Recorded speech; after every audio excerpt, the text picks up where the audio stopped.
2014. O surgimento do Estado Islâmico espalhou um terror global sem precedentes. Mas, por trás das bandeiras pretas, uma realidade interna era ignorada. As esposas dos líderes do grupo tornaram-se alvos diretos. Algumas foram executadas pela própria organização que serviam. Por que o grupo matava suas próprias mulheres? A resposta estava na paranoia interna. O medo de traição era maior que a lealdade familiar. Imagens gravadas secretamente dentro do califado mostram ruas desertas, patrulhas armadas e execuções públicas. Os vídeos registram um mundo de brutalidade absoluta que chocou a comunidade internacional. Mas isso não surgiu do nada. Muito antes do nome ISIS ser conhecido, o terreno no Iraque estava sendo preparado. 2003. A invasão americana derrubou o governo iraquiano em poucos dias. O Estado ruiu. O exército foi dissolvido por decreto. As forças policiais simplesmente desapareceram das ruas. Milhões de cidadãos ficaram sem proteção, sem salários e sem perspectiva. A violência virou rotina. Explosões de carros-bomba, sequestros e assassinatos por vingança tomaram conta das cidades. Bagdá, Faluja e Ramadi viraram campos de batalha urbanos. No vídeo da época, nota-se: colunas de fumaça preta cobrem o horizonte permanentemente. À primeira vista, era apenas caos. Mas na prática, era a oportunidade perfeita. Nesse vácuo de poder, grupos armados avançaram. Eles prometiam ordem através da força bruta. Em 2004, uma dessas facções ganhou destaque sob o comando de Abu Musab al-Zarqawi. Sua rede ficou conhecida como Al-Qaeda no Iraque. O grupo de Zarqawi era extremo. Mesmo para os padrões de outras milícias locais, eles eram considerados sanguinários demais. Degolamentos e ataques contra civis viraram sua marca registrada. Junho de 2006. Um ataque aéreo dos Estados Unidos localizou e matou Zarqawi. Mas o grupo não acabou com a morte do líder. Pelo contrário, em outubro de 2006, a organização mudou de nome. Eles se autodenominaram o Estado Islâmico do Iraque. A nova marca deixava o objetivo claro para o mundo.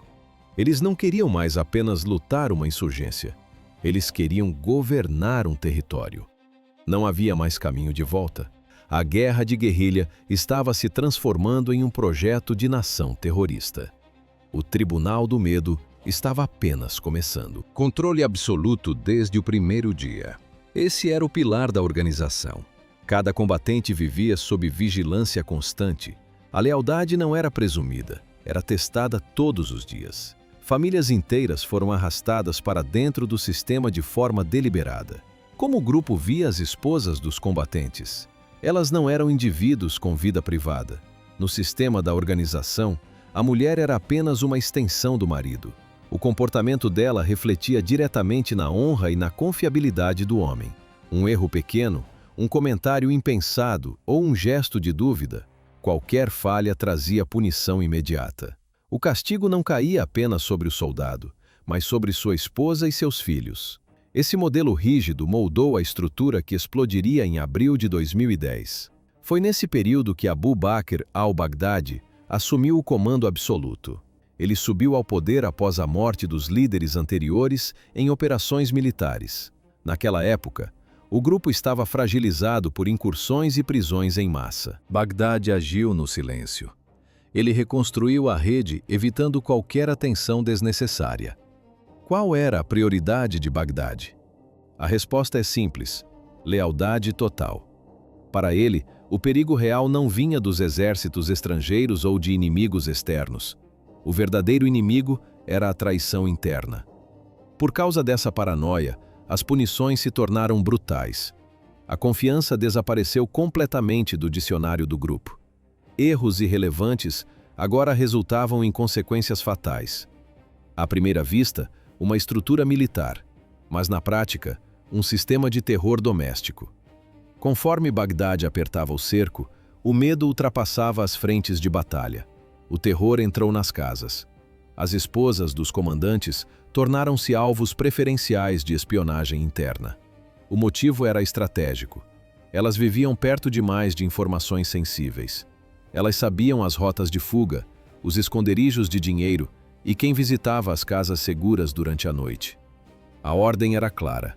Elas nunca poderiam ficar sozinhas. Famílias eram transferidas de cidade em cidade sem qualquer aviso prévio.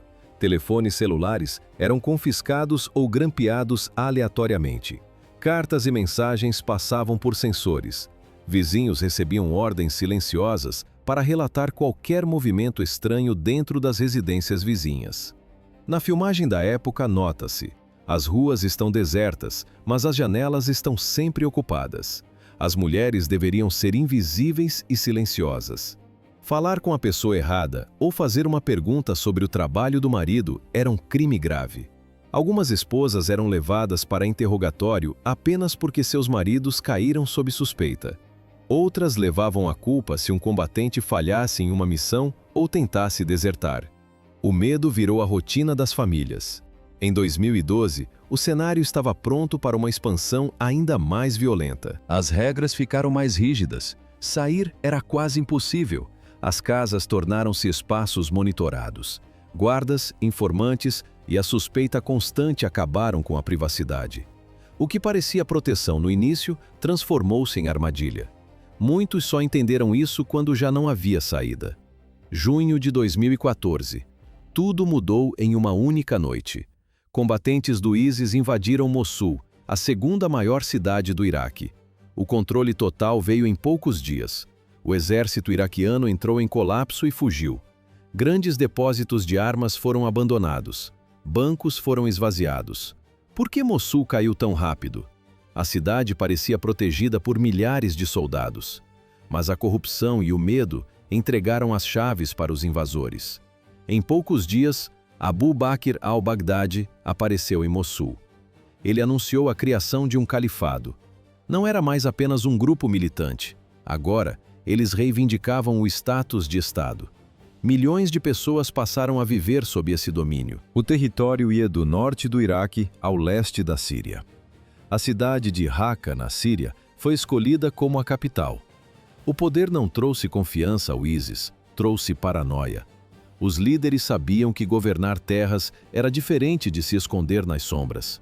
Agora, eles possuíam escritórios, tribunais, prisões e sistemas financeiros. Qualquer um com conhecimento interno era um risco. Isso incluía as esposas dos comandantes. No quadro visual, essas mulheres não eram mais tratadas como família. Elas eram tratadas como ativos que poderiam virar ameaças. O ISIS acreditava que segredos vazavam pelas paredes das casas. Uma esposa poderia falar com uma vizinha. Uma criança poderia repetir algo inocente, mas perigoso. A vida familiar normal desapareceu sob o peso do medo. Para apertar o controle, o ISIS expandiu seu braço de segurança interna. O grupo era conhecido como Amnayat. Na prática, uma polícia secreta. Seus membros vigiavam os próprios combatentes. Eles interrogavam famílias e buscavam qualquer sinal de deslealdade. No vídeo, nota-se o clima de tensão. Vizinhos não se olham nos olhos. No final de 2014, as acusações se espalharam rápido. O sistema de delação tornou-se uma arma. Se um líder desaparecia, era preso ou morto, o destino de sua família não era o esquecimento. Eles eram monitorados até o fim. Não havia margem para erro. 26 de dezembro de 2014. Essa data marcou a mudança no tratamento das mulheres dentro do califado. Elas não recebiam simpatia, recebiam suspeita. Porque o grupo começou a caçar as próprias esposas. A confiança havia acabado. Mas o medo da traição era maior que os laços de família. Mulheres casadas com figuras do alto escalão foram presas em Mossul e Deir ez-Zor. As acusações eram variadas. Algumas possuíam telefones escondidos. Outras tentavam ligar para parentes em áreas fora do controle do grupo. Isso era proibido. A simples intenção de fugir com os filhos era tratada como crime consumado. No sistema do Estado Islâmico, não havia defesa. O processo legal não existia. As decisões eram tomadas em minutos e eram definitivas. Prisões improvisadas foram montadas em porões. Muitas mulheres entravam nesses locais e nunca mais saíam. No quadro, celas escuras e paredes de concreto sem janelas. As execuções de mulheres acusadas de traição começaram a se tornar frequentes. Mas tudo ocorria em silêncio. Diferente das execuções públicas na praça, aqui não havia multidão. Não havia anúncios nos alto-falantes. As mortes aconteciam em ambientes fechados, longe de qualquer testemunha externa. Os corpos eram enterrados sem nomes. Não existiam registros de óbito. Mas isso era apenas o começo. Entre o final de 2014 e o início de 2015, o comportamento do grupo mudou. Os membros começaram a filmar punições que deveriam ser privadas. À primeira vista, pareciam vídeos de propaganda. Mas na prática, eram registros internos de controle. Essas gravações não tinham a qualidade das produções enviadas para a internet. Não existiam efeitos visuais ou trilhas sonoras dramáticas. No vídeo, nota-se. A imagem é trêmula e a iluminação é precária.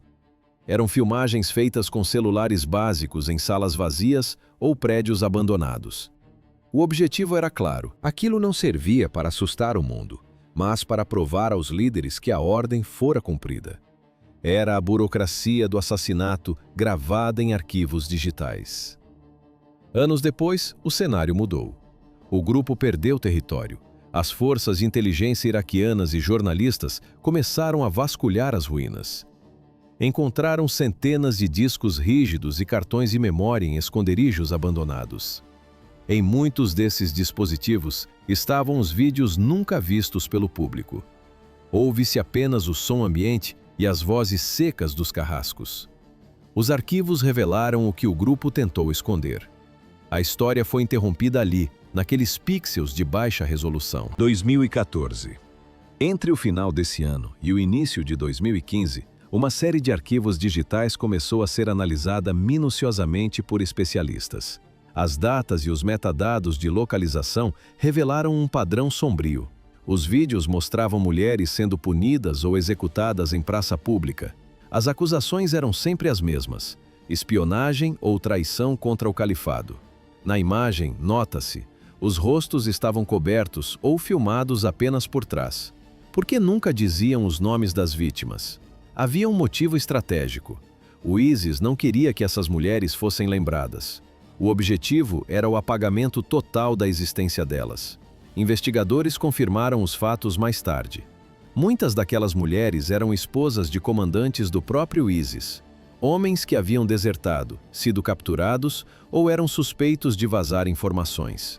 Na lógica do grupo, uma esposa era um risco de segurança permanente.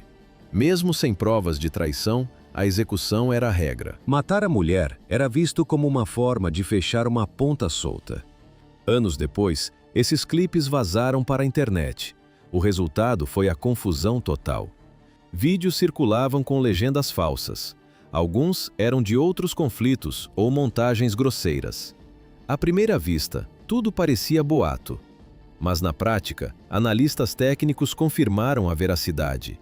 Um pequeno grupo de gravações batia exatamente com as localizações e a linha do tempo do grupo terrorista. Ouvia-se o som dos disparos e o silêncio da multidão nos vídeos originais. As imagens provaram um fato crucial. O ISIS estava matando seus próprios membros por dentro muito antes de começar a ruir. A paranoia interna era o primeiro sinal da queda. Janeiro de 2015. Nesse mês, a situação mudou drasticamente no campo de batalha. A longa luta pela cidade síria de Kobani terminou em uma derrota esmagadora para os extremistas. No quadro, ruínas e bandeiras negras derrubadas. O impacto foi imediato.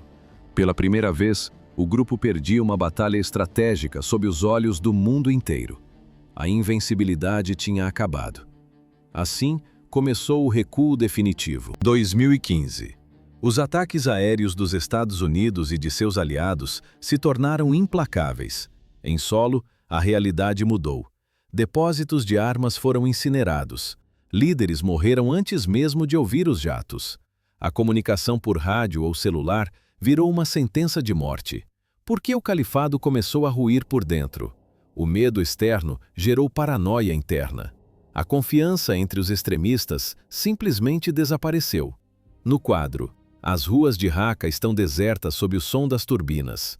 O Estado Islâmico parou de olhar para o horizonte e passou a olhar para o lado.